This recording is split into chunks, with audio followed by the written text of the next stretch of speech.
한국이요? 왜 갑자기 그렇게 먼 곳까지 가려는 거예요? 런던 사무실에서 동료들이 어리둥절한 표정으로 물었습니다. 사람들이 말하길 그곳에서는 불가능한 일이 가능하대요. 그것도 하루 만에. 비비안은 핸드폰 화면을 보여주며 말했습니다. 이 금액 보이죠? 2,600만 원이면 끝난대요. 런던에서는 5,500만 원 넘게 부른 그 일이요. 말도 안 돼. 정말 그게 가능하다고? 친구 엠마도 다녀왔어요. 그녀 말로는 세계 최고 수준이래요. 그런데 그럴 리가 없잖아. 뭔가 함정이 있는 거 아닐까? 비비안은 창밖으로 흐린 런던 하늘을 바라보며 깊은 한숨을 내쉬었습니다. 저도 처음엔 그렇게 생각했어요. 하지만 이대로 계속 고통 속에 살 수는 없으니까요. 그녀는 그때 몰랐습니다. 단 일주일의 한국 방문이 그녀의 인생을 완전히 뒤바꿔 놓을 줄은. 잠깐 여러분 그거 아세요? 여러분의 구독, 좋아요, 알림 설정은 저에게 가장 큰 힘이 됩니다. 클릭 한 번으로 제게 큰 힘을 주시길 바라요. 안녕하세요. 저는 비비안 레이몬드라고 합니다. 38살이며 런던 금융가에서 투자 전문가로 일하고 있어요. 저는 옥스퍼드 대학교에서 경제학을 전공한 후 바로 금융계에 뛰어들었고 지금은 런던 시티의 유명 투자은행에서 수석 애널리스트로 10년째 근무하고 있습니다. 제 일상이라면 아침 5시에 일어나 뉴스를 확인하고 6시부터 시작되는 글로벌 마켓 리포트를 체크하며 하루를 시작합니다. 오후에는 끝없는 미팅과 분석 작업이 계속되고 밤 10시나 되어서야 집에 돌아오는 경우가 많아요. 주말에도 종종 노트북을 켜서 시장 동향을 확인하는 것이 습관이 되었죠. 런던 첼시에 있는 작지만 모던한 아파트에서 혼자 살고 있어요. 결혼은 아직 못했습니다. 솔직히 말하면 일에 너무 집중하다 보니 연애할 시간이 없었거든요. 제 가족은 부모님과 동생이 있는데 모두 맨체스터에 살고 계십니다. 아버지는 은퇴한 교수님이시고 어머니는 지역 도서관에서 일하세요. 동생 로버트는 병원에서 의사로 일하고 있어요. 가족들은 제가 너무 일에만 매달린다며 항상 걱정하시죠. 그래도 저는 제 일을 사랑했어요. 적어도 최근까지는요. 지난 몇 개월간 영국 경제가 불안정해지면서 저희 투자 포트폴리오 성과도 좋지 않았습니다. 매일 밤 잠자리에 들기 전에도 내일은 어떤 지표가 발표될까? 이 투자가 안전할까? 같은 걱정으로 잠을 설치기 일쑤였죠. 아침에는 두통과 함께 일어나고 저녁에는 턱이 아파오는 증상이 생겼어요. 처음에는 단순한 스트레스라고 생각했습니다. 그러던 어느 날 아침, 식사를 하다가 갑자기 치아에서 찌릿한 통증이 느껴졌어요. 커피를 마실 때마다 오른쪽 어금니에서 전기가 통하는 듯한 고통이 느껴졌습니다. 처음에는 그냥 넘겼어요. 이런 일은 금방 지나가겠지라고 생각했죠. 그러나 일주일이 지나도 통증은 줄어들지 않았고 오히려 점점 심해졌습니다. 마침내 견딜 수 없을 정도가 되어 런던 중심가에 있는 고급 치과를 찾아갔어요. 사실 저는 치과에 대한 공포가 있었어요. 어렸을 때 안 좋은 경험이 있었거든요. 그래서 통증이 심각해질 때까지 미뤘던 겁니다. 치과의사 맥너티 선생님은 여러 검사를 한 후에 심각한 표정으로 저를 바라보았습니다. 레이몬드 씨, 치아 2개의 뿌리가 심각하게 손상되었네요. 임플란트 2개를 해야 할 것 같습니다. 그런데 치조골도 많이 약해져 있어서 뼈 이식도 필요해요. 그 말을 듣는 순간 속이 텅 비는 느낌이었어요. 임플란트라니, 그것도 2개나? 아직 38살인데 이런 큰 시술을 받아야 한다는 사실이 충격적이었습니다. 비용은 얼마나 될까요? 제가 떨리는 목소리로 물었습니다. 맥너티 선생님은 잠시 계산기를 두드리더니 대답했어요. 총 33,000파운드 정도 예상됩니다. 치료 기간은 최소 6달 이상 걸릴 거예요. 저는 눈앞이 캄캄해졌습니다. 33,000파운드라니 한국 돈으로 5,500만 원이 넘는 금액이었어요. 제 연봉이 높긴 하지만 런던의 높은 생활비와 모기지 대출을 생각하면 결코 작은 금액이 아니었죠. 그리고 치료 과정이 길어서 처음 수술 후에 몇 개월 동안은 임시 보철물을 사용하셔야 해요. 그동안은 단단한 음식은 피하셔야 합니다. 6달이라 제 업무 특성상 장기간 치료받을 시간도 없었고 고객과의 미팅에서 임시 치아를 보여주는 것도 상상하기 싫었어요. 치과를 나오면서 어떻게 해야 할지 머릿속이 복잡했습니다. 사무실로 돌아와 진통제를 삼키며 보고서를 마무리하던 중 법무팀에서 일하는 친구 엠마가 제 책상에 다가왔어요. 비비안, 무슨 일 있어? 얼굴이 창백해 보여. 저는 한숨을 쉬며 상황을 설명했습니다. 임플란트 2개를 해야 한다는 것. 그 비용이 33,000파운드나 된다는 것. 치료 기간이 6달이나 걸린다는 것까지요. 그런데 엠마의 반응이 놀라웠어요. 그녀는 미소를 지으며 말했습니다. 비비안, 한국에 가보는 건 어때?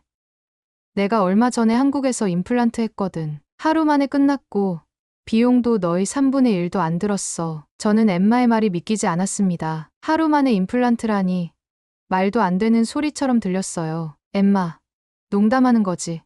어떻게 그렇게 복잡한 시술이 하루 만에 끝날 수 있어? 진짜야. 한국은 의료 기술이 정말 발달했어. 특히 치과는 세계 최고 수준이야. 원데이 임플란트라고 해서 하루 만에 임플란트 식립부터 임시 보철까지 완료하는 시스템이 있거든. 비용도 $20,000 정도면 충분해. 런던의 절반도 안 되는 가격이야. 엠마의 말에 제 마음속에 작은 희망이 생겼습니다. 만약 정말 그런 곳이 있다면 한국행 비행기를 알아봐야겠다고 생각했어요. 그날 밤 집에 돌아와 노트북을 열고 한국의 치과 치료에 대해 자세히 알아보기 시작했습니다. 여러 후기를 읽어보니 엠마의 말이 과장이 아니었어요. 정말로 많은 외국인들이 치과 치료를 위해 한국을 방문하고 있었고 대부분 만족스러운 경험을 했다고 이야기했습니다. 다음 날 아침 저는 결심했어요. 한국에 가서 임플란트 치료를 받기로 한 거죠. 그리고 그 결정이 제 인생을 바꿔놓을 줄은 그때는 몰랐습니다. 서울 인천국제공항에 도착한 순간부터 모든 것이 달랐습니다. 깨끗한 공항,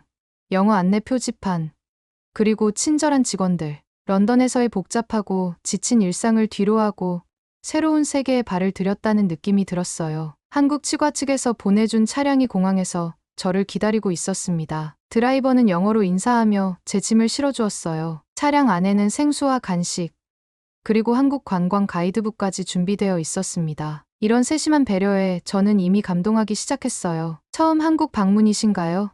드라이버가 물었습니다. 네, 처음이에요. 사실 치과 치료를 위해 왔어요. 많은 외국인들이 의료 관광으로 한국을 찾습니다. 걱정 마세요. 한국 의사 선생님들은 정말 실력이 좋으세요. 창밖으로 펼쳐지는 서울의 모습은 환상적이었습니다. 현대적인 고층 빌딩들과 전통적인 건물들이 조화롭게 어우러져 있었고 거리는 깨끗하고 질서정연했어요. 런던의 혼잡함과는 완전히 다른 느낌이었습니다. 호텔에 체크인을 마치고 잠시 휴식을 취한 후 다음 날 아침 치과를 방문했습니다. 치과는 강남에 위치해 있었는데 외부부터 고급스러운 분위기가 느껴졌어요. 현대적인 건물, 깔끔한 로비, 그리고 웃는 얼굴로 맞이해주는 직원들. 마치 고급 호텔에 온 것 같았습니다. 레이몬드 씨, 환영합니다. 오늘 진료 일정이 준비되어 있어요. 먼저 원장님과 상담부터 시작할게요. 영어가 유창한 직원의 안내를 받아 진료실로 들어갔습니다. 원장님은 친절하게 인사를 건넸고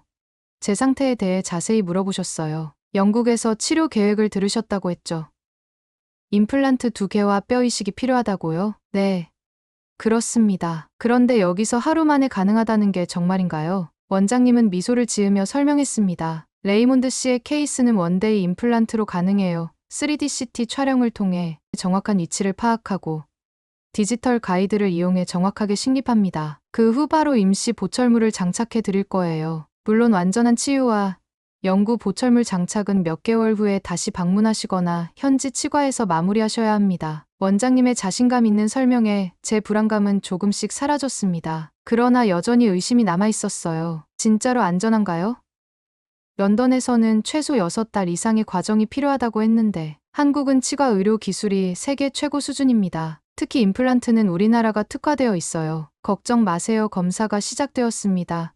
최신 3D 스캐너로 제 입 안을 촬영하는데 런던에서 경험했던 불편한 인상체득 과정 없이 디지털로 모든 것이 진행되었어요. 검사 결과를 바로 대형 모니터로 보여주며 원장님이 설명했습니다. 여기 보시면 치조골 상태가 생각보다 양호합니다. 다행히 대규모 뼈 이식은 필요 없을 것 같아요. 간단한 보강만으로 충분할 것 같습니다. 이 말을 듣는 순간 처음으로 희망이 보였습니다. 런던에서는 대규모 뼈 이식이 필요하다고 했는데 여기서는 그렇지 않다니 정말 놀라웠어요. 수술 전 조금 긴장이 되었습니다. 아무리 좋은 의료 시스템이라도 외국에서 중요한 치료를 받는다는 건 불안한 일이니까요. 그때 간호사가 저에게 다가와 손을 잡아주었습니다. 걱정 마세요. 저희가 잘 케어해 드릴게요. 많은 외국인 환자분들이 처음에는 불안해하시지만 치료 후에는 모두 만족하십니다. 수술은 생각보다 빠르게 진행되었습니다. 무통 마취 덕분에 통증은 거의 느껴지지 않았고 첨단 장비들이 정확하게 작동하는 모습이 인상적이었어요. 2시간 정도가 지나자 원장님이 말했습니다. 자,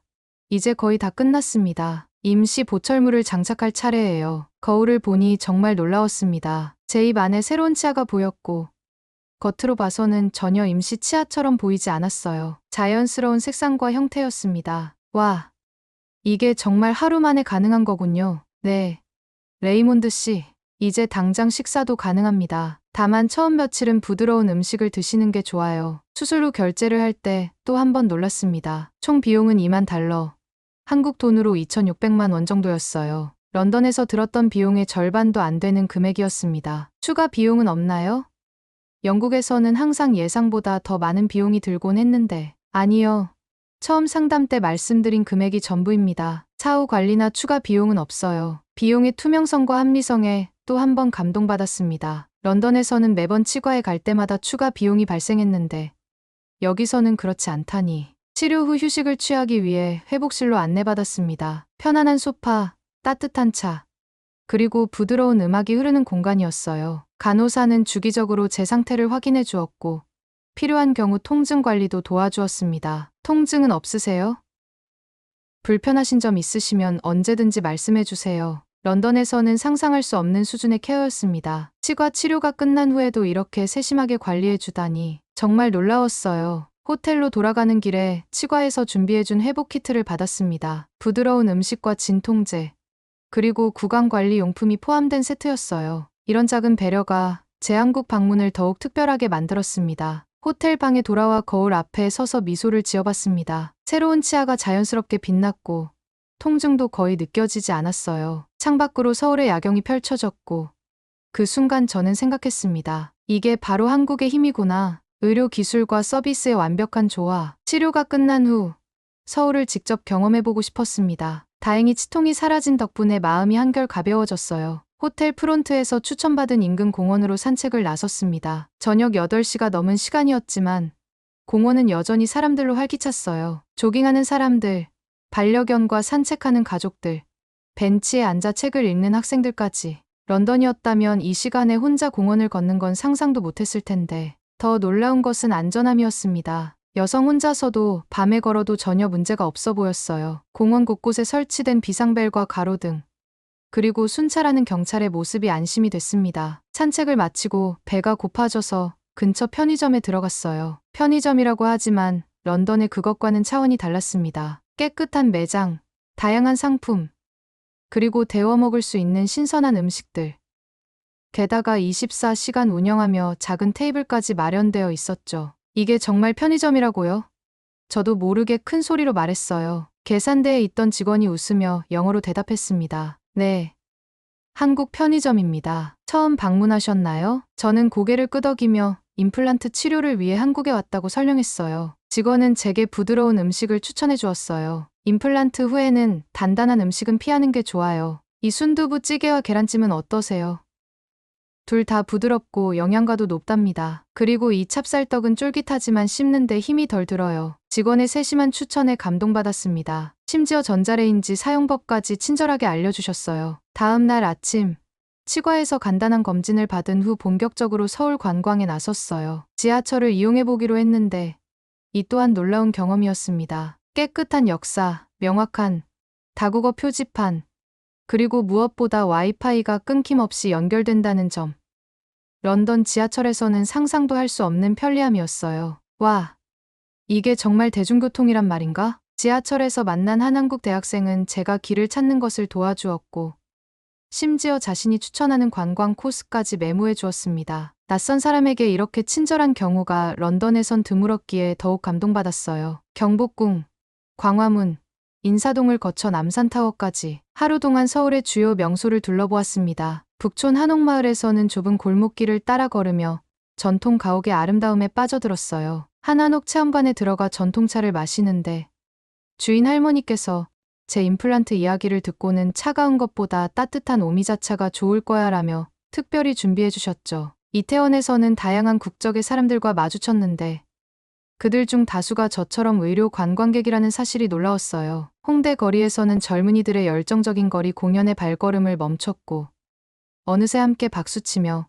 흥겨운 시간을 보냈습니다. 한강 반포대교에서는 마침 분수쇼가 시작되어 음악에 맞춰 춤추는 물줄기를 배경으로 셀카를 찍었더니 지나가던 현지인들이 더 예쁘게 나오는 각도를 알려주기도 했어요. 전통과 현대가 너무나 자연스럽게 공존하는 도시 풍경이 매력적이었습니다. 특히 인상적이었던 것은 어디를 가나 느껴지는 안전함과 편리함이었어요. 혼자 다니는 여성도 늦은 시간에 안심하고 여행할 수 있다는 점이 런던과 너무나 달랐습니다. 점심으로는 한국 전통 음식인 비빔밥을 먹어보았어요. 임플란트 후라 걱정했지만 부드러운 밥과 채소는 충분히 즐길 수 있었습니다. 식당 주인은 제가 외국인임을 알고 영어 메뉴를 가져다 주었고 음식 먹는 방법도 친절하게 설명해 주셨어요. 치아가 아프시면 더 부드럽게 조리해 드릴게요. 이런 세심한 배려가 계속되니 한국에 대한 호감이 점점 커져갔습니다. 저녁에는 한강공원을 방문했어요. 강변을 따라 산책하며 서울의 야경을 감상했습니다. 반짝이는 고층 빌딩들과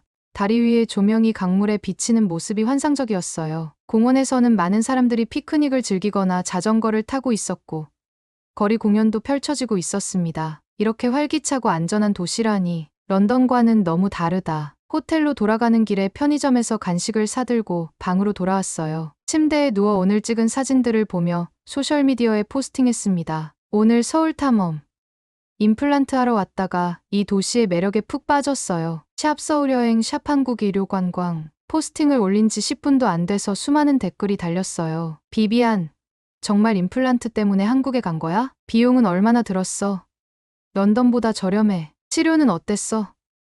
정말 하루 만에 끝났어? 특히 영국에 있는 친구들 대부분이 한국 의료 서비스에 큰 관심을 보였습니다. 저는 하나하나 자세히 답변해 주었어요. 제 경험이 다른 사람들에게도 도움이 될 수 있다는 생각에 기뻤습니다. 호텔에서의 마지막 밤. 창밖으로 서울의 야경을 바라보며 생각에 잠겼습니다. 단순히 치과 치료를 위해 왔던 여행이 이렇게 특별한 경험이 될 줄은 몰랐어요. 한국의 발전된 의료 시스템, 안전한 거리, 친절한 사람들, 편리한 교통과 생활 환경까지 이렇게 살기 좋은 나라가 있다니 문득 머릿속에 대담한 생각이 스쳤습니다. 만약 런던이 아닌 여기서 일할 수 있다면 어떨까? 물론 쉬운 결정은 아니겠지만 처음으로 제 런던 생활에 의문이 생겼어요. 스트레스 가득한 금융가와 불안한 거리, 비싼 생활비와 불편한 교통, 서울에서 경험한 편안함과 너무 대조적이었습니다. 잠들기 전 런던 사무실 동료인 엠마에게 메시지를 보냈어요. 엠마, 내 말이 맞았어. 한국은 정말 놀라운 곳이야. 치과 치료도 완벽했고 이곳의 생활 환경에 완전히 반해버렸어. 런던으로 돌아가고 싶지 않을 정도야. 엠마의 답장이 곧바로 왔습니다. 봐, 내가 그랬지. 한국은 단순한 의료 관광지가 아니라 정말 살기 좋은 곳이야. 다음에는 함께 가자. 창밖의 서울 야경을 마지막으로 바라보며 저는 다시 올 것을 다짐했습니다. 이번에는 치료가 아닌 진정한 여행자로서. 런던 히드로 공항에 도착하는 순간 한국과의 차이가 확연히 느껴졌습니다. 북적이는 사람들 사이로 짐을 끌고 가는데 누군가 제 발을 밟고도 사과 한마디 없이 지나가더군요. 택시를 타기 위해 줄을 서는 동안 비가 내리기 시작했지만 대기 공간에는 지붕도 제대로 없었어요. 한국이었다면 이런 생각이 계속 머릿속을 맴돌았습니다. 집에 도착해서 짐을 풀고 창밖을 내다보니 런던의 흐린 하늘과 오래된 건물들이 눈에 들어왔어요. 서울의 빛나는 야경과 현대적인 도시 풍경이 그리워졌습니다. 휴대폰을 켜자 여러 메시지가 와 있었어요. 한국 여행 사진을 올린 후 많은 지인들이 궁금해했던 것 같았습니다. 다음 날 사무실로 출근했을 때 동료들이 저를 둘러쌌어요. 비비안, 정말 한국에서 하루 만에 임플란트를 했다고?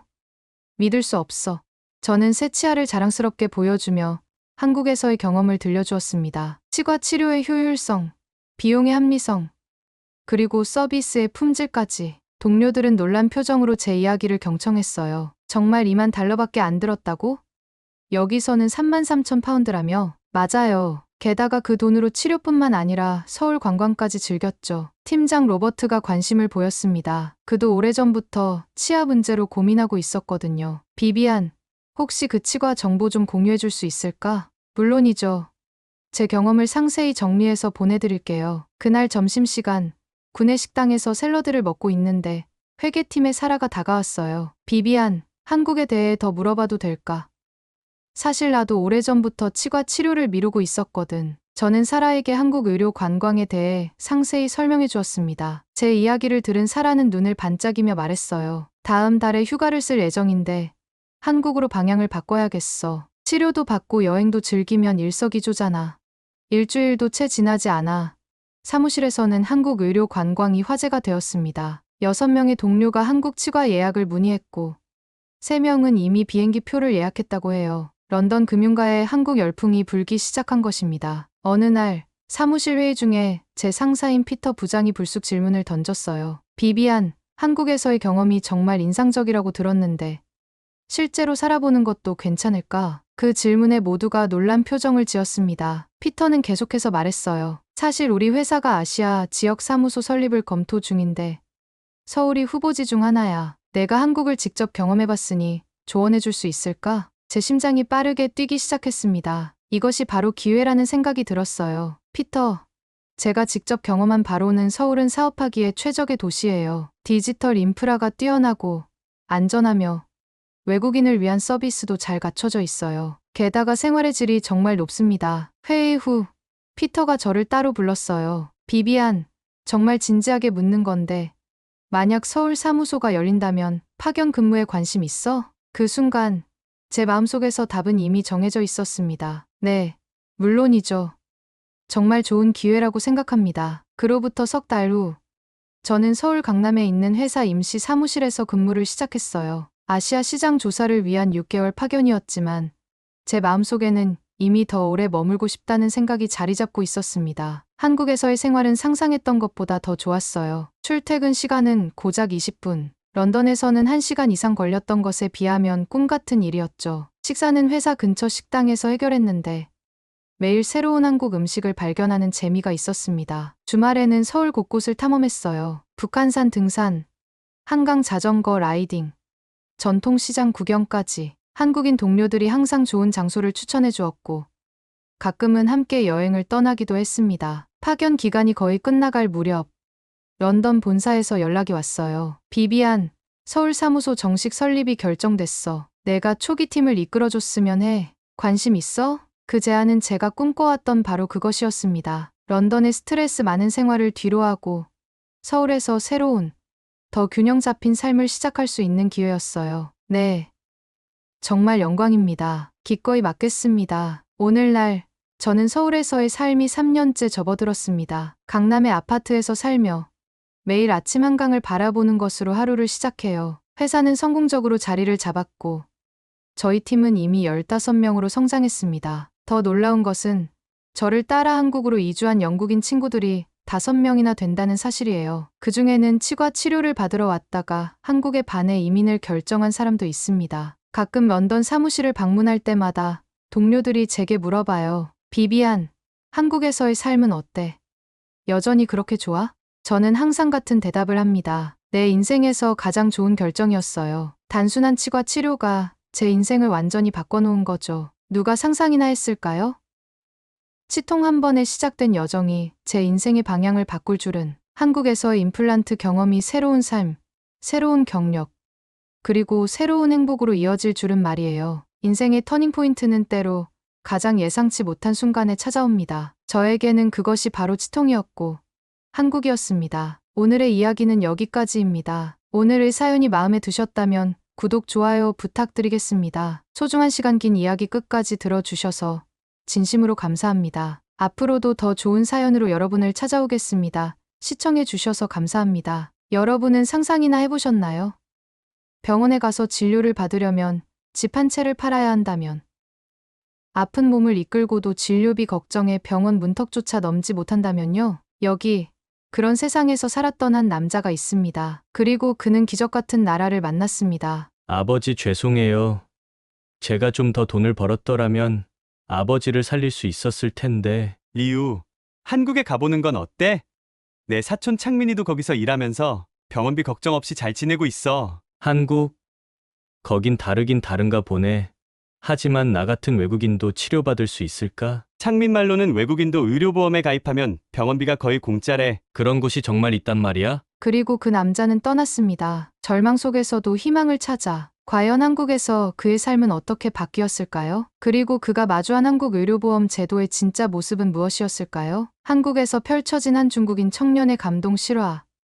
지금 바로 시작합니다. 잠깐, 여러분 그거 아세요? 여러분의 구독, 좋아요, 알림 설정은 저에게 가장 큰 힘이 됩니다. 클릭 한 번으로 제게 큰 힘을 주시길 바라요. 제 이름은 리우 웨이밍입니다. 올해 35살이고 중국 칭다오의 작은 공장 마을에서 왔어요. 그곳에서 전자제품 조립 공장에서 일했습니다. 아침 6시부터 저녁 8시까지 하루 14시간을 작은 부품들과 씨름하며 살았죠. 월급은 한 달에 겨우 4,000위안, 한국 돈으로 70만 원 정도 받았어요. 그것도 야근 수당까지 포함해서요. 우리 가족은 아버지, 어머니, 그리고 저, 이렇게 셋이었습니다. 아버지는 같은 공장 다른 부서에서 일하셨고, 어머니는 집에서 작은 반찬 가게를 운영하셨어요. 평범하지만 행복한 가정이었습니다. 저는 어릴 적부터 책 읽는 것을 좋아해서 대학에 가고 싶었지만, 가정 형편상 고등학교를 졸업하자마자 공장에 취직했어요. 그래도 불평하지 않았습니다. 부모님과 함께 살며 작은 꿈들을 키워나갔으니까요. 그런데 작년 초,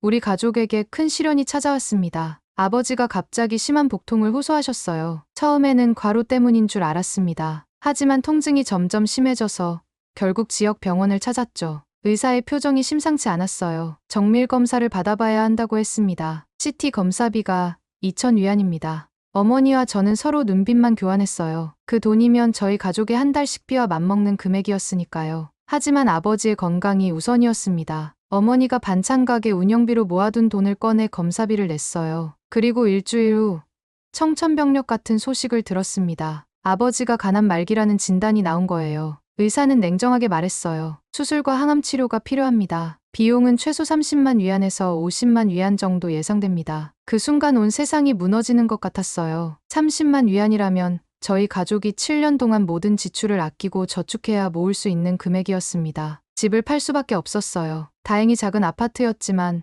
부모님이 평생 모아서 산 소중한 보금자리였습니다. 병원비를 내고 치료를 시작했지만 아버지의 상태는 좋아지지 않았어요. 항암 치료의 부작용으로 몸무게가 20kg이나 빠지셨고 머리카락도 모두 빠졌습니다. 그럼에도 병원비는 계속 불어났어요. 결국 어머니의 반찬 가게까지 팔았지만 모든 치료비를 감당하기엔 역부족이었습니다. 그렇게 8달 동안의 투병 끝에 아버지는 돌아가셨어요. 남은 건 빚더미와 작은 월세방으로 옮긴 어머니와 저뿐이었습니다. 장례를 치르고 난 후 저는 2배로 열심히 일했어요. 주말에도 아르바이트를 하며 빚을 갚기 위해 노력했죠. 그런데 이상하게 저도 아버지처럼 복통이 시작됐어요. 처음에는 과로 때문인 줄 알았습니다. 진통제를 먹고 참았죠. 하지만 통증이 점점 심해졌어요. 결국 병원에 갔을 때 의사가 한 말은 충격적이었습니다. 간 수치가 좋지 않네요. 정밀 검사가 필요합니다. 아버지와 같은 진단을 받게 될까 두려웠어요. 아직 어머니를 모실 책임이 있는데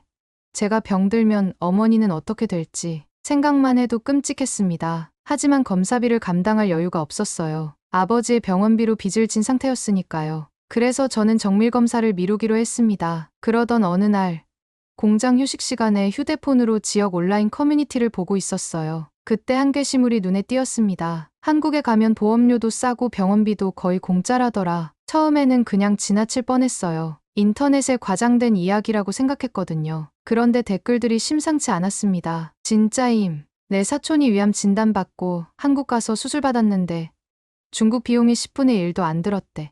한국은 의료보험 시스템이 세계 최고 수준이야. 선진국들도 부러워하는 제도라던데 돈 없어도 치료받을 수 있어. 암 같은 중증질환은 보험 혜택이 더 크다고. 호기심에 더 찾아보니 한국의 의료보험 제도에 대한 기사들이 많이 나왔어요. 국민 대부분이 의무적으로 가입하는 건강보험이 있고 진료비의 일부만 내면 된다는 내용이었습니다. 믿기지 않았어요. 우리나라에서는 상상도 할 수 없는 제도였거든요. 다음 날 공장에서 일하던 중 동료 왕메이가 다가왔습니다. 그녀는 항상 밝고 활발한 성격으로 힘든 공장 생활 속에서도 웃음을 잃지 않는 사람이었어요. 리우, 어제부터 얼굴색이 안 좋던데 괜찮아? 저는 그냥 피곤하다고 둘러댔지만 왕메이는 제 눈을 똑바로 보며 말했어요. 숨기지 마. 아버지 돌아가시고 내가 얼마나 힘들었는지 다 알아. 너도 건강검진 받아봐야 하지 않아? 결국 저는 제 상황을 털어놓았어요. 복통이 있지만 돈이 없어 검사를 못 받는다고요. 그러자 왕메이의 눈이 반짝였습니다. 있잖아. 내 사촌 창민이가 한국에서 일해. 거기서는 의료보험이 엄청 좋대. 얼마 전에 창민이 친구가 큰 수술했는데 거의 공짜로 했다더라. 너도 가볼래? 창민이가 일자리 소개해줄 수 있을 거야. 처음에는 농담인 줄 알았어요. 그런데 왕메이는 진지했습니다. 심지어 자기 휴대폰으로 한국에 있는 사촌과 화상통화를 연결해 주었죠. 화면 속 창민은 서울 외곽의 공장에서 일한다고 했어요. 한국 생활에 대해 이것저것 물어보다가 의료보험 얘기를 꺼냈습니다. 그러자 창민의 눈이 빛났어요. 여기는 천국이야. 내가 작년에 맹장 수술했는데 10만 원도 안 들었어. 우리나라였으면 1,000위안은 썼을 텐데. 게다가 의사들도 친절하고 병원도 깨끗해. 창민은 이어서 말했습니다. 게다가 여기 외국인 노동자도 6달만 일하면 건강보험 가입할 수 있어. 그럼 병원비가 80%나 할인돼. 리우, 내가 아프다면 한국 오는 것도 좋은 선택일 거야. 통화가 끝나고 왕메이는 제 어깨를 토닥였어요. 어때? 한번 고려해봐. 내 건강이 제일 중요해. 내가 아프면 어머니는 어떡해? 그날 밤 집에 돌아와 어머니에게 이 이야기를 했어요. 처음엔 어머니도 걱정하셨죠. 먼 이국 땅에 아들을 보내는 게 불안하셨나 봐요. 하지만 제 건강 상태를 아시고는 결국 동의하셨습니다. 너라도 건강해야 한다. 아버지처럼 되면 안 된다. 어머니의 말씀에 눈물이 났어요. 아버지가 적절한 치료를 받지 못해 돌아가신 것이 너무 억울했거든요. 저는 그날 결심했습니다. 한국으로 떠나자. 서울에 도착했을 때의 첫 느낌은 압도적이었어요. 높은 빌딩들, 깨끗한 거리, 그리고 어디서나 들리는 낯선 한국어. 입국장을 빠져나오자 왕메이의 사촌 창민이 저를 반갑게 맞아주었습니다. 그는 예상보다 훨씬 친절했어요. 무거운 캐리어를 대신 들어주며 한국어로 뭐라고 말했는데 제가 이해하지 못하자 중국어로 바꿔 말했습니다. 리우, 먼 길 오느라 고생했어. 우선 우리 공장 기숙사로 가자. 거기서 쉬고 내일부터 새 생활을 시작하면 돼. 창민의 차를 타고 서울 외곽으로 이동했어요. 차창 밖으로 보이는 한국의 풍경은 제가 살던 칭다오와 비슷하면서도 달랐습니다. 좀 더 정돈되고 체계적인 느낌이랄까요. 1시간쯤 달려 도착한 곳은 경기도의 한 공단이었어요. 창민이 일하는 금속 가공 공장과 외국인 근로자들을 위한 기숙사가 있었습니다. 기숙사는 생각보다 좁았지만 깨끗했어요. 3평 정도의 방에 침대와 작은 책상, 옷장이 전부였습니다. 하지만 창문 너머로 보이는 하늘은 넓었어요. 여기서 적응하는데 시간이 좀 걸릴 거야. 특히 언어가 제일 어려울 거고. 하지만 걱정 마.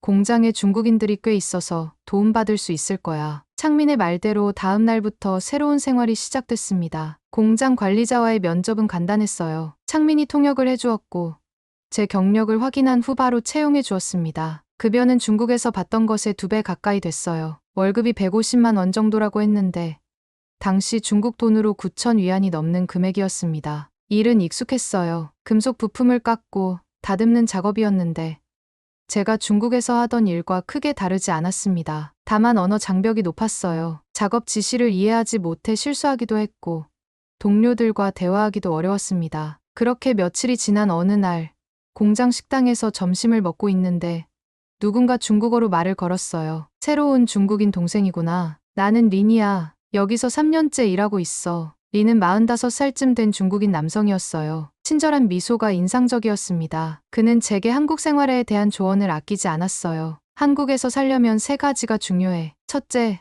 기본적인 한국어는 배워야 해. 둘째, 규칙을 잘 지켜야 하고. 셋째, 건강보험에 꼭 가입해야 해. 제가 건강보험 이야기에 귀가 솔깃해지자 린은 자세히 설명해 주었습니다. 외국인도 직장 다니면서 체류 자격 있으면 6달 후에 건강보험 가입할 수 있어. 월급에서 조금씩 공제되는데 그 대신 병원비가 많이 할인돼. 내가 아프다고 들었는데 조금만 참으면 좋은 혜택 받을 수 있을 거야. 그 말을 듣고 희망이 생겼어요. 6달만 참으면 된다니. 그동안 통증을 조금 더 견디면 되겠다고 생각했습니다. 하지만 현실은 녹록지 않았어요. 한국 생활이 한 달쯤 지났을 때 복통이 더 심해졌습니다. 밤에 잠을 이루기 어려울 정도였어요. 결국 린에게 도움을 청했습니다. 아직 보험 혜택은 못 받지만 그래도 한번 병원에 가봐야 할 것 같아.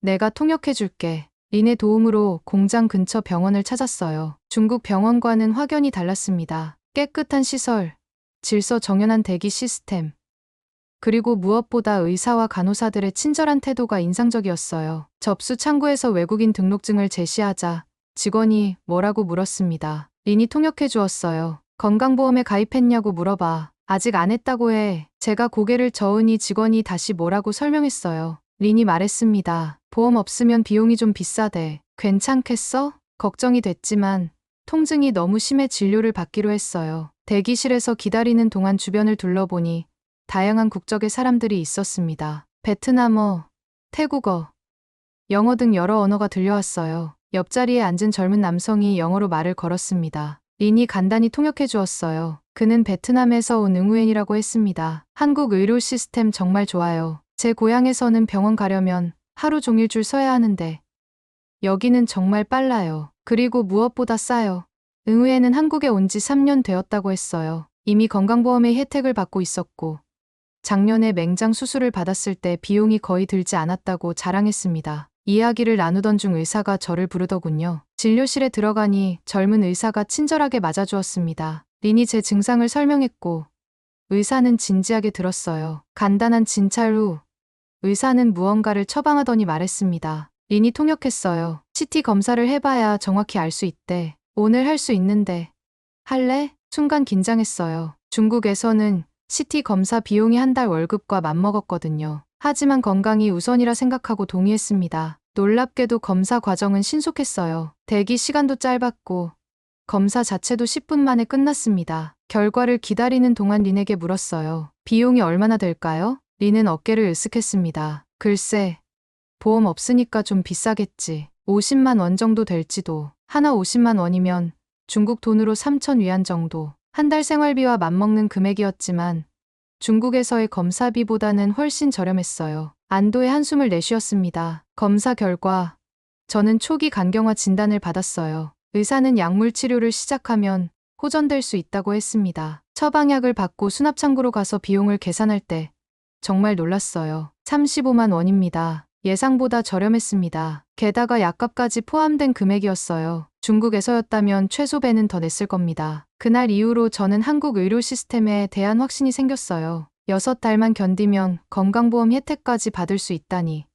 정말 희망이 보였습니다. 매일 아침 일어나 약을 먹고 열심히 일했어요. 퇴근 후에는 린이 추천해준 한국어 학습 앱으로 기초 회화를 공부했습니다. 점점 한국 생활에 적응해가는 느낌이었어요. 그렇게 6달이 지나고 드디어 건강보험에 가입할 수 있게 되었습니다. 회사 담당자가 복잡한 서류를 대신 처리해 주었어요. 제 월급에서 약 6% 정도가 공제된다고 했지만 그만한 가치가 있다고 생각했습니다. 건강보험증을 받은 날 병원에 가서 정기검진을 받았어요. 이번에는 보험 혜택으로 비용의 80%를 할인받았습니다. 놀랍게도 전체 진료비가 7만 원밖에 안 나왔어요. 중국 돈으로 400위안 정도. 거의 믿기지 않았습니다. 더 놀라운 것은 의사의 말이었어요. 치료가 잘 되고 있네요. 이대로 약물 치료를 계속하면 완전히 회복될 가능성이 높습니다. 그 말을 들었을 때 눈물이 났습니다. 아버지가 이런 의료 시스템 안에 있었다면 어땠을까 하는 생각에 가슴이 아팠어요. 하지만 동시에 감사함도 느꼈습니다. 이제 저는 다시 건강을 되찾아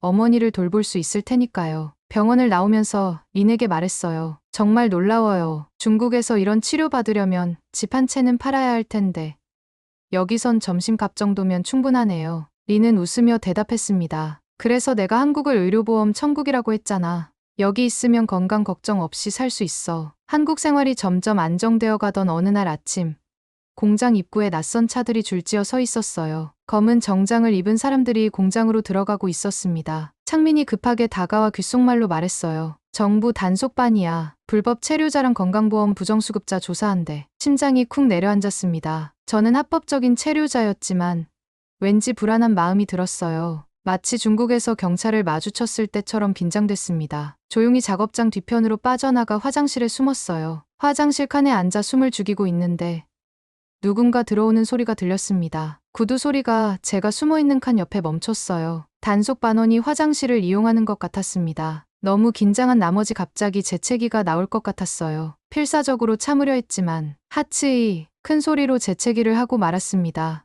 옆 칸에서 목소리가 들렸어요. 거기 누구요? 대답하지 않고 가만히 있었어요. 마음이 너무 급해 식은땀이 흘렀습니다. 다행히 그 사람은 더 묻지 않고 화장실을 나갔어요. 한참을 더 기다린 후 조심스럽게 나와서 작업장으로 돌아갔습니다. 그날 저녁 기숙사로 돌아오니 우편함에 낯선 편지가 있었어요. 한국어로 가득한 공문서였습니다. 국민건강보험공단이라는 로고가 선명했어요. 편지 내용을 알 수 없어 불안한 마음으로 린을 찾아갔습니다. 린은 편지를 읽더니 표정이 굳었어요. 조사 대상이 됐어. 건강보험 자격 확인 조사래. 다음 주 수요일에 사무소로 가서 면담해야 한대. 왜요? 제가 뭘 잘못했나요? 린은 한숨을 내쉬었습니다. 요즘 중국인들 중에 단기 체류로 와서 수술만 받고 가는 의료 관광객이 많아져서 단속이 심해졌어. 특히 암 환자들이 많이 와. 한 중국 여성은 암 수술 받고 보험으로 9천만 원을 지원받았는데 알고 보니 가짜 주소지 등록하고 보험에 가입한 거였대. 하지만 저는 정직하게 일하고 보험료도 다 냈는데요. 그래도 조사는 받아야 해. 걱정 마.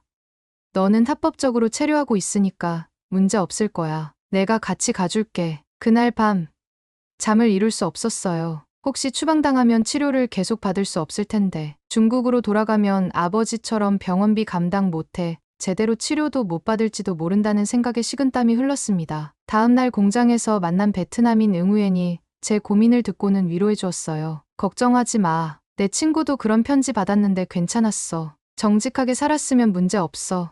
점심시간에는 우즈베키스탄에서 온 아지즈도 조언을 건넸습니다. 고향에서는 의사였다는 그는 진지한 표정으로 말했어요. 세금과 보험료 납부 증명을 모두 준비해가는 게 좋을 거야. 그리고 건강 상태에 대한 의사소견서도 있으면 도움될 거야. 아지즈의 조언대로 필요한 서류들을 준비했습니다. 회사에서 재직증명서와 급여명세서를 발급받고 병원에서는 진단서를 준비했어요. 면담 당일 인과 함께 국민건강보험공단 사무소로 갔습니다. 마음이 너무 긴장돼서 아침부터 아무것도 먹지 못했어요. 대기실에 앉아 있는데 주변에 다양한 국적의 외국인들이 보였습니다. 모두 저와 같은 이유로 온 것 같았어요. 이름이 불리고 면담실로 들어갔습니다. 다행히 중국어 통역사가 배석해 있었어요. 조사관은 차가운 표정으로 질문을 시작했습니다. 왜 한국에 왔습니까? 본국에서는 어떤 치료를 받았습니까? 얼마나 오래 한국에 머물 계획입니까? 질문에 하나하나 정직하게 대답했어요. 아버지가 간암으로 돌아가신 이야기, 제가 초기 간경화 진단을 받은 일,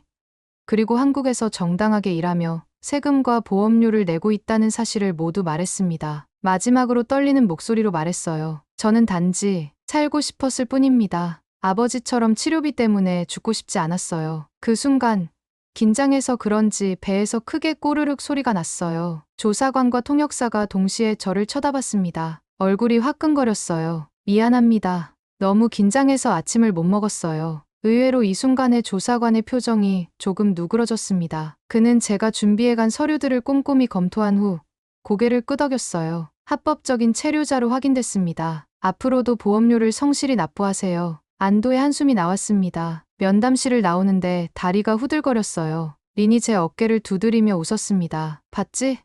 문제없다고 했잖아. 그날 저녁 회사 식당에서 식사를 하는데 옆 테이블에서 한국인 직원들의 대화가 들렸어요. 린이 귀띔해 주었습니다. 외국인들 때문에 우리 보험료가 오른다고 불평하는 거야. 귀를 기울이니 한 직원이 말하는 게 들렸어요. 작년에 외국인 건강보험 적자가 5천억 원이 넘었대. 우리가 낸 보험료로 외국인들 치료비를 메꾸는 셈이지. 다른 직원이 반박했습니다. 그래도 우리나라 와서 일하는 건데 기본적인 의료 혜택은 받아야지. 인간적으로. 그럼 우리 세금으로 외국인들 다 치료해줘. 특히 의료 관광객들까지. 말이 돼? 최근 통계 봤어. 중국, 러시아, 몽골뿐 아니라 미국, 캐나다에서도 복잡한 수술 받으러 오는 사람들이 늘고 있대. 특히 암이나 심장 수술 같이 비용이 많이 드는 치료를 받으러. 그 대화를 듣고 마음이 무거워졌어요. 처음으로 제가 부담으로 여겨질 수 있다는 사실을 깨달았습니다. 한국의 의료보험 혜택이 당연한 게 아니라 한국 국민들의 희생으로 만들어진 것이라는 생각이 들었어요. 린에게 제 생각을 털어놓자 그는 조용히 말했습니다. 그래서 우리가 더 정직하게 살아야 해. 이 제도를 악용하는 사람들 때문에 정직한 외국인들까지 피해볼 수 있으니까. 그날 밤 어머니와 통화하면서 한국 생활에 대해 이야기했어요. 건강보험 조사 이야기는 걱정시킬까봐 하지 않았지만 한국 의료 시스템의 놀라운 점들은 자세히 말씀드렸습니다. 어머니는 제 목소리만 들어도 건강이 좋아진 것을 아시는지 기뻐하셨어요. 내가 건강해지면 그게 내게는 가장 큰 선물이란다. 건강보험 조사를 무사히 통과한 후로도 마음 한구석에는 불편함이 남아 있었어요. 한국 사회의 짐이 되는 건 아닐까 하는 생각이 자꾸 들었습니다. 그래서 더 열심히 일했고 병원에 갈 때도 꼭 필요한 경우가 아니면 가지 않으려고 했어요. 그러던 어느 저녁 퇴근길에 작은 공원을 지나가고 있었습니다. 가을이 깊어가는 시간, 노을이 아름답게 물들어 있었어요. 벤치에 앉아 잠시 쉬어가려는데 갑자기 근처에서 쿵 소리가 났습니다. 놀라서 보니 한 노인이 산책로에 쓰러져 있었어요. 주변에 있던 사람들이 놀라서 모여들었지만 아무도 다가가지 않았습니다. 저도 잠시 망설였어요. 나 같은 외국인이 나서도 될까?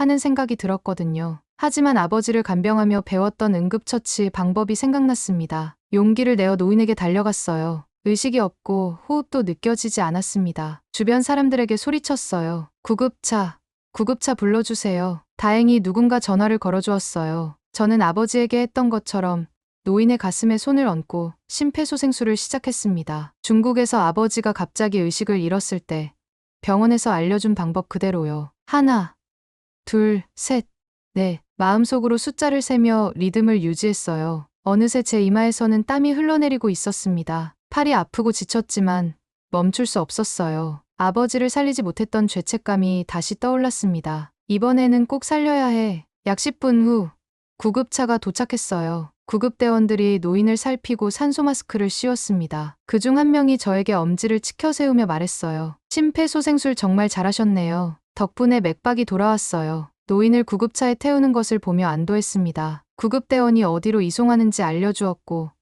저는 그대로 병원까지 따라갔어요. 노인의 가족에게 상황을 설명해야 한다고 생각했거든요. 병원 응급실에서 1시간쯤 기다리고 있는데 정장을 입은 중년 남성이 급하게 들어왔습니다. 안내 데스크에서 뭔가 물어본 후 제게 다가왔어요. 혹시 아버지를 도와주신 분이신가요? 고개를 끄덕이자 그는 깊이 허리를 숙였습니다. 정말 감사합니다. 아버지 목숨을 구해주셨다고 들었어요. 남자는 아버지가 평소 고혈압이 있었는데 갑자기 쓰러졌다고 했어요. 의사가 심정지였다고 했는데 제가 즉시 심폐소생술을 해서 왜 손상 없이 살아날 수 있었다고 했습니다. 제 회사 배지를 본 남자가 물었어요. 혹시 외국인 근로자세요? 순간 긴장했어요. 외국인이라고 하면 불편한 반응을 보이는 경우도 있었으니까요. 하지만 솔직하게 대답했습니다. 네. 중국에서 왔어요. 예상과 달리 남자의 표정이 더 밝아졌습니다. 정말 대단하십니다. 아버지 목숨 구해주셔서 진심으로 감사드려요. 우리나라에 와주셔서 감사합니다. 그리고 명함을 건네며 말했어요. 저는 국민건강보험공단에서 외국인 정책을 담당하고 있어요. 사실 요즘 많은 고민이 있었거든요. 외국인 의료보험 악용 사례가 늘어나는 반면 정직하게 보험료 내는 외국인분들도 많으니까요. 그 말을 듣고 깜짝 놀랐어요. 하필 건강보험공단 직원을 만나다니. 오늘 선생님 같은 분을 만나니 제 신념이 더 강해졌어요. 의료보험은 국적을 넘어 모든 사람의 존엄을 지키는 제도라는 거죠. 그의 진심 어린 말에 가슴이 뭉클했습니다. 처음으로 제가 이 사회의 짐이 아니라 도움이 될 수도 있다는 생각이 들었어요. 다음 날 공장에 출근하니 모두가 저를 다르게 봤습니다. 제가 노인의 생명을 구했다는 소식이 지역 뉴스에 나갔던 거예요. 한국인 동료들이 먼저 다가와 인사했고 전에 외국인들 때문에 보험료가 오른다고 말했던 직원도 엄지를 치켜 세우며 잘했네요 라고 말해주었습니다. 이 경험을 통해 많은 것을 깨달았어요. 한국 의료보험은 단순히 싼 치료를 위한 것이 아니라 모든 사람이 존엄하게 살 권리를 보장하는 사회적 약속이라는 것을, 그리고 그 혜택을 받는 자신도 사회에 기여할 책임이 있다는 것을요. 그날부터 저는 더 적극적으로 한국 사회에 기여하기로 마음먹었습니다. 회복된 건강으로 주말마다 중국인 커뮤니티에서 통역 봉사를 시작했어요. 특히 병원에서 언어 때문에 어려움을 겪는 동포들을 돕는 일이 보람 있었습니다. 린, 응우엔, 아지즈와 함께 외국인 노동자들을 위한 건강보험 가이드 소책자도 만들었어요. 아지즈는 의학 지식을, 응우엔은 한국어 능력을, 저는 실제 경험을 바탕으로 글을 썼습니다. 소책자 제목은 한국 건강보험 권리와 책임이었어요. 특히 강조한 부분이 있었습니다. 한국의 건강보험 제도는 세계에서 가장 효율적이고 공정한 시스템 중 하나입니다. 이 소중한 제도를 악용하지 말고 정직하게 보험료를 납부합시다. 우리의 건강과 존엄성을 지키는 이 제도를 함께 지켜야 합니다. 얼마 후 중국에 있는 친구 장휘에게서 영상통화가 왔어요. 그는 척추 디스크로 고생 중이었는데 한국 의료보험에 대해 물었습니다. 리우, 한국 의료보험 정말 혜자냐?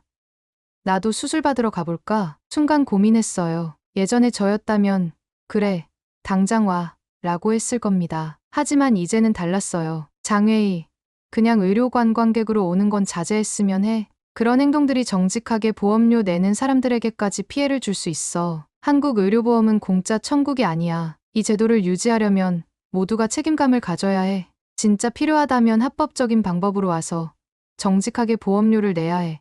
그날 저녁 정기검진을 마치고 병원을 나오는데 의사가 기쁜 소식을 전해주었어요. 축하합니다. 간 수치가 완전히 정상으로 돌아왔습니다. 이제 완치라고 볼 수 있어요. 그 말을 듣는 순간 눈물이 났습니다. 아버지는 살리지 못했지만 저는 살았습니다. 한국의 의료보험 덕분에 새 삶을 얻은 거예요. 병원을 나서며 가을 하늘을 올려다봤어요. 어디선가 단풍잎 하나가 살랑거리며 내려왔습니다. 손으로 받아들고 생각했어요. 아버지, 저 이제 건강해졌어요. 그리고 제가 받은 도움을 다른 사람들에게도 나눠주고 있어요. 병원 로비에서는 린, 응우엔, 아지즈가 기다리고 있었습니다. 넷은 웃으며 서로의 어깨를 두드렸어요. 이제 우리가 다른 사람들을 도울 차례야. 그리고 이 놀라운 의료보험 시스템을 함께 지켜나가자. 제 손에는 완치를 알리는 진단서와 새롭게 도전하려는 한국어 의료통역사 자격증 원서가 들려 있었습니다. 인생의 새로운 장이 시작되는 순간이었어요. 오늘의 이야기는 여기까지입니다. 오늘의 사연이 마음에 드셨다면